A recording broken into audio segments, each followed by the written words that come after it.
This video is brought to you by Sporlan, quality, integrity, and tradition.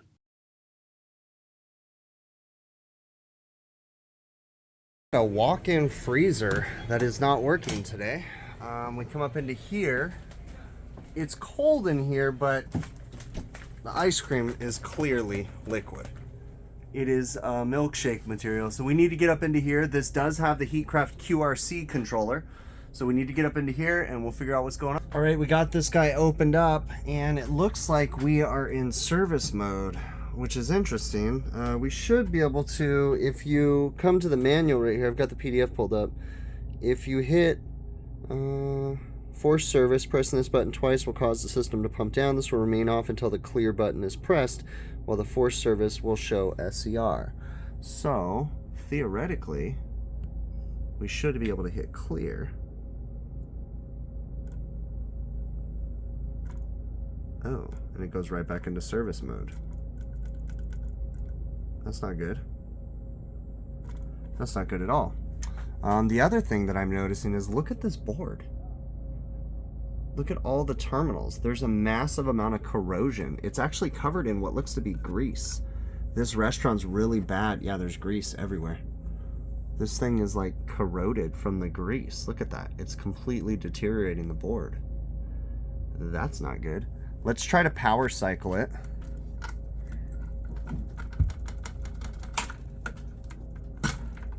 Okay, so I pulled the 24 volt power off the board. We're gonna give it a second. I'm gonna fire it back up. See if we can get this guy to start up. There we go. So it started back up and it's going into pump down.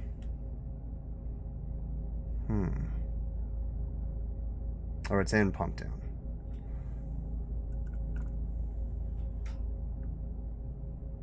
Man, I'm kind of worried here that we might have a bad, well, I know we have a bad board. You can clearly see the corrosion on it. But I'm wondering if I can get this thing going for the night because it's late at night. Well, not late, but it's 5 o'clock. Supply houses are all closed by now. There was a twist timer right here, and that can put it into service mode. It pumps the unit down. It's like a door switch. So I disconnected that just to make sure. So let's test to see if the board is actually getting 24 volts. It is. It's got 24 volts, but this unit keeps put itself into service mode. Well, if we've got 24 volts going to the board and it's putting itself in service mode, pretty good odds that this is just plain a bad board. So I'm gonna have to look around and hopefully find one of these at a local supply house. So stop the video real quick right here. If you're interested, we actually just got a new shipment of hats back in stock. We briefly ran out of stock just for a short period of time, but we are back fully stocked, large, extra large, small, medium. These are the black HVACR Videos hat. I put a lot of thought into these. They're actually like a breathable material. It's not a trucker like mesh style hat, but if you hold the hat up to the light, it's hard to explain, but there's a lot of little holes in it, and it helps to breathe really well. And then the way that I designed them, I actually didn't put my logo on them. I just put HVACR because I was hoping they wouldn't conflict with anybody's uniform policies. And then one of the really important things is the underbill, black underbill. I really wanted that because I was sick of ruining hats by grabbing them and adjusting them with dirty hands and stuff. So if you're interested, go to my website, hvacrvideos.com. All right, so I just called the emergency after hours phone number for United Refrigeration. I'm hoping that someone gives me a call back soon. My other supply house, I can't get a hold of right now, which is absolutely ridiculous. So I was able to log in on the computer, find out that they had this circuit board, but it's a little concerning because they only have one at their Santa Ana, California location. So I'm currently waiting for a call back from the after hours or the on-call counter person, basically. So I'm going to take a gamble and start heading that way. All right, I am back. I verified we don't have any power to the board. I turned off power, locked it out. The only thing I'm a little concerned about is look at that display. That's odd, that color, and it doesn't seem like a sticker. Huh, that's different. But anyways, let's see what happens. So we're gonna just replace it wire for wire, and then we'll start it back up, and then I'll have to program it. I don't even know what the refrigerant is on this one. I'll have to look through my notes because you set the refrigerant. Maybe I have it written down in the condensing unit. Usually I do. So I'll go up there and look and see too. Well, it's all installed, just wire for wire, everything's back in. Got the EXV harness up there, main 24 volt power from the transformer, the evaporator sensors and air temperature sensor, and then pressure transducer right here. I'm not really going to wire this guy in yet because I want to figure out what's going on, and because it was stuck in service mode, I want to make sure that this thing isn't shorted causing that or something funky with it. Everything looks good, so we're going to have to power it on and hope nothing blows up. I got to go up and check the refrigerant too real.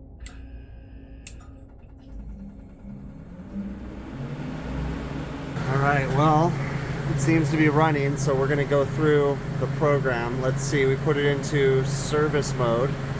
Okay, it's in service mode, and we should be able to go through all the settings. So we're going to give it a second, and then the evaporator fan motor should turn off, and then we'll be able to go through it. And I did confirm that it is 404A, so I'll go through the settings real quick. It's going to be kind of hard for the camera to see. So, program review. A through E is air. We need it to be electric. Enter. Refrigerant. We're going to change it to 404. That's correct. Box temp should be -10. That's correct. Superheat, 7 degrees. I'm fine with that. Is it a slave coil? No. Correct. Demand defrost. Yes, it's set up for demand defrost. Okay, that's fine. Defrost fail-safe time, I believe, 30 minutes. That would be fine. Defrost fail-safe temp. Usually we have, I don't know, 60 degrees. That's pretty good. ALH, that's an alarm, I think. I'll double check that. I'm not too worried about that. ALL, -15. ALT, I don't think any of these matter. Fahrenheit or Celsius, we need it on Fahrenheit, that's fine. FN5, that's the stir fan cycle. It's in pump down mode right now. We should be able to hit clear, and it should, I believe, restart. I'm gonna go through the manual and make sure I did that. All right, so we're set up right. We're just waiting for it to turn on. It's in its delay right now. It says off. It doesn't say pump down anymore because I cleared it by hitting the clear button. So we're gonna wait for it to turn on, then we'll check the stats, make sure it starts getting cold in here, and hopefully we should be good to go. Now let's go out and investigate that circuit board while we're... So we look at the circuit board. Basically, look at these buttons. Look at how corroded they are. Now, I think what's happened here, notice that it's hitting everything. I don't think that the board has failed because of moisture per se. I believe the grease, because there's grease all over the board. Look at the back. It's covered in grease. That's all grease. I believe that the customer leaving the door open allowed grease. It's all sticky and everything, and that grease is acidic, I think, in some way. And it started to eat away and rotted the house. Because I have QRC units working much longer than this, and moisture doesn't tend to cause these issues that I've seen. So we're gonna wait a little bit longer and wait for the box to turn on, and then we'll verify everything's working. I actually have another service call. It's 7:38 on a Tuesday right now, and I still have another service call about an hour and a half away for another walk-in cooler down. So this thing is kicking butt. It's already down to 19 degrees. It's nice and cold. I don't know why that displays that orange color like that. It's weird. It's getting cold, everything's cool. I went ahead and changed this twist timer too, because this, like I said, does activate the service mode. It was full of moisture. Change that out, and I'm gonna turn it off, wire the twist timer back in, make sure it works, and go from there. All right, I tested the twist timer. Now that is a 15-minute twist timer. It's they're supposed to, when they do like product loading and stuff, they come in and they twist that. So it initiates a pump down. So it takes a few minutes for the fans to turn off, but they will turn off eventually too. Essentially, it'll do what it did when I first got here, where it said P to pump down, and it's in service mode, but it was indefinitely in service mode before. So we went ahead and changed it. I saw it operate and come down to temp. I'm gonna start putting the covers back on, and I am gonna come back and do a follow-up. Like I said, I actually do have another walk-in cooler call I have to go get to. So I'm gonna make sure this goes into cooling mode again. Just check the program one more time, make sure everything's still the way I left it. Electric defrost, refrigerant 404, box temp -10. You always wanna make sure your settings took effect. 7 degrees superheat. It's not a slave. All the other stuff, demand defrost. I went ahead and left it in demand defrost. All right, cool. So we're good. Don't really see any other things going on there. We're back to the off mode. We're just waiting for the display. So superheat, it's 51 degrees because it's not running. Yeah, everything I think is okay. So we're going to wrap it up and then we'll follow up probably tomorrow. Real quick, ran up to the condense unit. Condenser looks kind of clean. We'll investigate it more when we come back to follow up. Come in here. I'm not really thinking we have any sort of a refrigeration problem.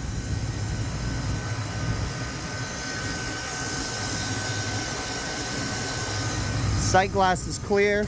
All looks good to me, so we're gonna get out of here for tonight. I'm gonna go take care of that other walk-in cooler call I have.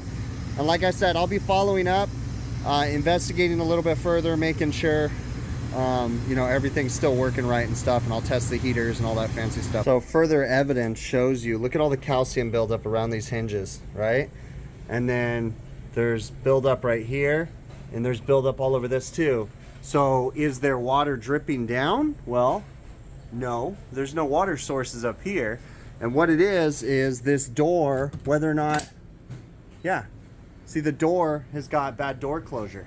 And it's not shutting, and the customer's leaving it open like that. Notice just how nasty and rusty everything is because they've been leaving it open consistently. So yeah, we'll get them. See, look at that. It wouldn't shut. I imagine if you go all the way, it'll probably shut. Yeah, that way it'll shut. But still, we'll get them new door closure. These hinges are going to need to be replaced too. They're pretty beat up. But look at that. Look at how bad that is. Seriously, from leaving this door open. Way too much.